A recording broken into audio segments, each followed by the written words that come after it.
इंतजार कर रहे हैं। दीदी, रास्ते में पहाड़ का हिस्सा गिर गया है, रास्ता जाम है, ऊपर से ये बारिश, माल भीग रहा है। मुझे नहीं लगता मैं आज पहुंच पाऊंगा। नहीं भैया, ऐसा मत कहिए, कोशिश कीजिए, किसी और रास्ते से जाइए। कोई रास्ता नहीं है दीदी, गाड़ी कीचड़ में फंस गई है। अब कल सुबह ही कुछ हो पाएगा।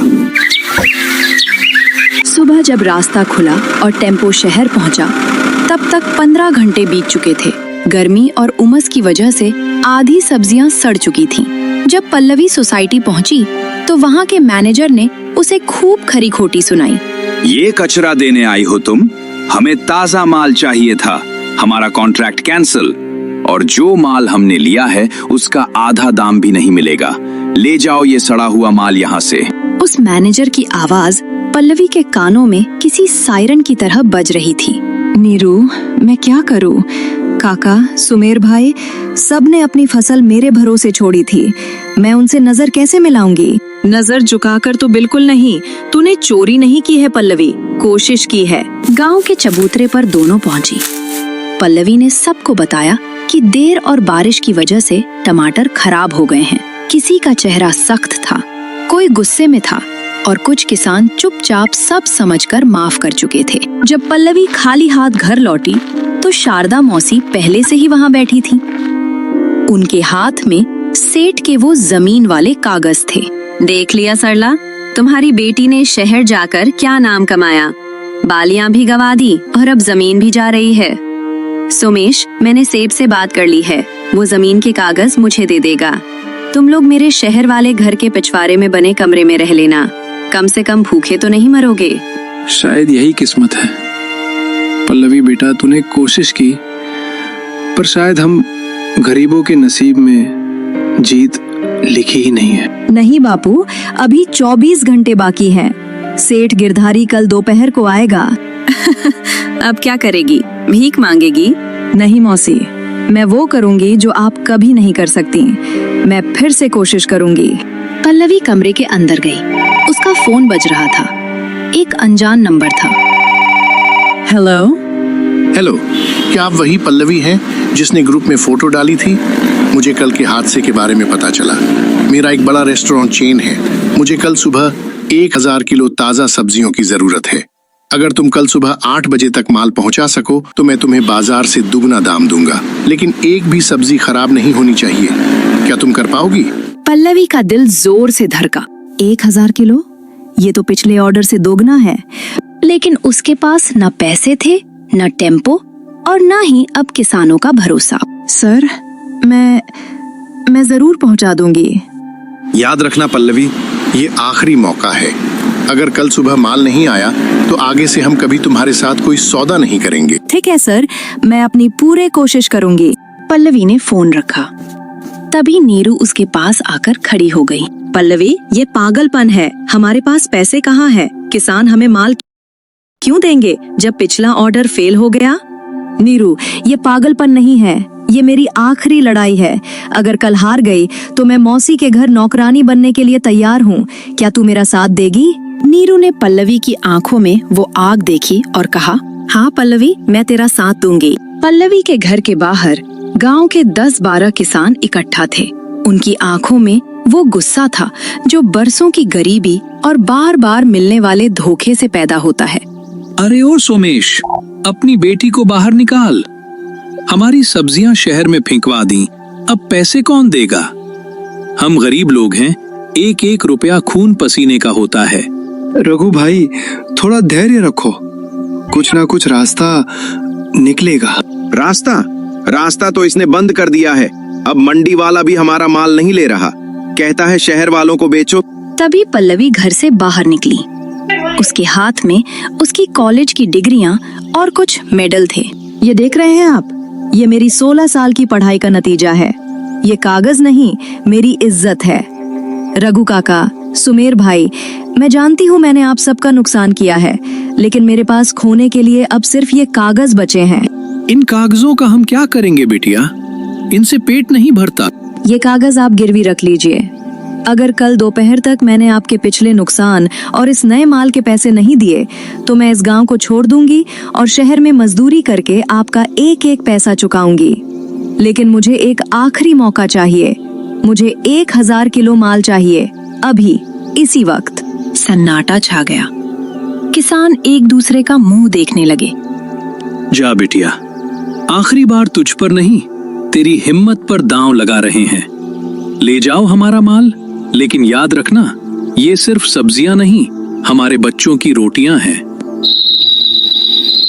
रात के 2 बज रहे थे। पल्लवी, नीरू और सोमेश मिलकर सब्जियों की छटाई कर रहे थे। पल्लवी ने इस बार कोई जोखिम नहीं लिया। उसने एक पुराने जानकार का बड़ा ट्रक किराए पर लिया था, जिसके पैसे नीरू ने अपनी माँ के गहने छुपकर गिरवी रख कर दिए थे। पल्लवी, अगर इस बार भी रास्ता बंद मिला तो? रास्ता बंद मिला तो मैं पैदल माल ढोकर ले जाऊंगी नीरू, लेकिन आज हारना मेरे नसीब में नहीं है। सुबह के 5 बज चुके थे। पल्लवी खुद ट्रक के कैबिन में ड्राइवर के बगल में बैठी। ट्रक शहर की सीमा पर पहुंचा ही था कि पुलिस का नाका मिल गया। ओए ट्रक रोक, कहाँ जा रहे हो इतना माल लेकर? कागज दिखाओ। सर, ये ताज़ा सब्जियां हैं। 8 बजे तक रेस्टोरेंट पहुंचानी है। अगर देरी हुई तो सब खराब हो जाएगा। कागज चेक होंगे, एंट्री होगी, 2 घंटे लगेंगे। किनारे लगाओ गाड़ी। पल्लवी के पास 2 घंटे नहीं थे। उसने घड़ी देखी, 7:15 बज रहे थे। सर, आप अपनी ड्यूटी कर रहे हैं, मैं अपनी। अगर किसान की बेटी आज अपने बापू की जमीन नहीं बचा पाई, तो कल कोई किसान अपनी बेटी को नहीं पढ़ाएगा। आप मुझे रोक सकते हैं, लेकिन इस ट्रक को नहीं। पल्लवी की हिम्मत देखकर अधिकारी का दिल पसीज गया। उसने ट्रक को इशारा किया। जाओ बिटिया, भाग ले अपनी मंजिल की तरफ। उधर गांव में दोपहर के 12 बज चुके थे। सेठ गिरधारी अपने गुंडों के साथ सोमेश के घर के सामने खड़ा था। गांव के लोग तमाशा देखने इकट्ठा थे। शारदा मौसी भी अपनी बड़ी गाड़ी में बैठी मुस्कुरा रही थी। क्यों सोमेश, 12 बज गए, तुम्हारी बिटिया का कोई अता पता नहीं है। लाओ, अंगूठा लगाओ और ये घर जमीन मेरे नाम करो। 50,000 रुपए नकद दूंगा, ऐश करना शहर में। सेठ, बस आधा घंटा और, उसने कहा था वो आएगी। अरे सोमेश भाई, क्यों जिद कर रहे हो? वो शहर गई है, वहीं बस जाएगी। उसे तुम्हारी फिक्र होती तो अब तक आ जाती। साइन कर दो, बोझ हल्का होगा। रुकिए बापू। पल्लवी ट्रक से उतरी। उसके हाथ में एक काला बैग था। वो सीधे सेठ के पास गई और कागज उसके हाथ से छीन लिए। ये क्या बदतमीजी है? पैसे लाई है या खाली हाथ चिल्ला रही है? ये लीजिए सेठ, पूरे 2,10,000 रुपए, मूल और ब्याज दोनों। अब हिसाब बराबर। पूरा गांव सन्न रह गया। सेठ ने कांपते हाथों से पैसे गिने। सेठ का चेहरा पीला पड़ गया और वहां से भाग निकला। शारदा मौसी ने जब ये देखा तो उन्होंने चुपके से अपनी गाड़ी का शीशा चढ़ाया और वहां से खिसक ली। सोमेश ने अपनी बेटी को गले लगा लिया। पल्लवी ने किसानों को उनका पैसा चुका दिया और मुनाफा अपने पास रखा। 1 साल बीत गया। पल्लवी अब एक सफल बिजनेस वुमन थी। पल्लवी एग्रोटेक का नाम अब शहर शहर फैल चुका था। उसके पास अब अपनी गाड़ी थी, अच्छा घर था। पल्लवी, आज शाम को पुराने तालाब पर चले? याद है हम वहाँ बैठकर सपने देखते थे। नीरू, मेरे पास फालतू वक्त नहीं है, दुबई के क्लाइंट के साथ मीटिंग है। और सुनो, अगली बार केबिन में आने से पहले सेक्रेटरी से पूछ लिया करो। सेक्रेटरी से? पल्लवी, मैं तेरी दोस्त हूँ। मैंने अपनी माँ के गहने गिरवी रखे थे, तब तूने सेक्रेटरी से नहीं पूछा था। वो वक्त अलग था नीरू। अब मैं एक कंपनी चलाती हूँ, तुम ये छोटी बातें नहीं समझोगी। ये लो, 1 लाख रुपए का चेक। अपनी माँ के गहने छुड़ा लेना और थोड़ा आराम करो। नीरू ने वो चेक नहीं लिया। वह बिना कुछ कहे वहाँ से चली गई। कुछ महीनों बाद पुराने घर के स्टोर रूम में पल्लवी को अपना पुराना फोन मिला। उसमें नीरू की वही वॉइस नोट थी जो पहले ऑर्डर के फेल होने पर भेजी गई थी। पल्लवी, तू हारना मत। अगर सब छोड़ दें तो भी मैं तेरे साथ खड़ी रहूंगी। हमें पैसा नहीं, अपनी इज्जत वापस लानी है। तू बस लड़ती रहे मेरी दोस्त। तेरा बापू का सपना टूटने नहीं देंगे। आवाज सुनते ही पल्लवी का अहंकार टूट गया। वह तुरंत उसके घर पहुंची। नीरू आज भी सादगी से सिलाई कर रही थी।